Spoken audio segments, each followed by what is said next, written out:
إلهي بي ما هذا أسقناتي سكان يكيني مسلم نقدقي أنه سراكيشة مع وسليدة iyo ciidamada dawladda Soomaaliya darab ayaan saaka waxaan bilownay hawlgal ballaaran ayaan saaka ka bilownay safar ah degmada Xaradheere waxaan u baxnay 40 kiiloomitir ayaan waxaan dhinaca Muqdisho xaggeeda koonfur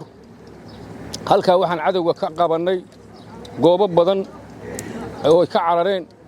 qaarna ay miinooyin ku aasoon miinooyinka ka bixinay ilaahay baa meeshaan ugu guuleeyay waxaa ka mid ah tuulada la warani ceelqalow durdur ilaa bacadka afkiisa oo tagnay magaalada la yiraahdo baraagta la baraag cali gud ku dhawaanay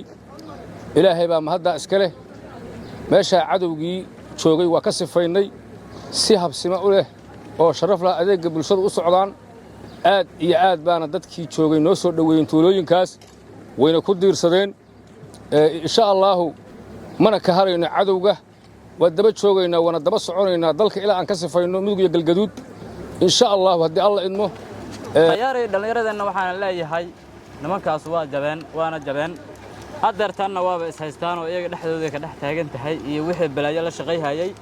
marka waxaan leeyahay walaalayaal nimankaas meel kasta ay joogaan yaanaan ka harin oo 24 saac aan iska celino oo war ayaga yaa waxay taagan yihiin baahi iyo rafaad waaba baaba'an ba hadeertana roobka oo fadeysaynaaba boolahan ay ku jiraan oo hadda ay ku dhuumanayaan oo diyaaraduhu uga dhuumanayaan iyo dadka uga dhuumanayaan hadeertana biyo ku hayaan hadeeraysan badda hadaday oo kuwa calaaf lagu qabtay oo aan odayaashoodu waaweynay meelaha goobta ku jiray iyagoo badda galaya day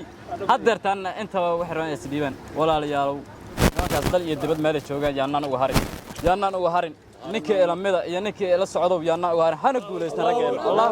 Allahu akbar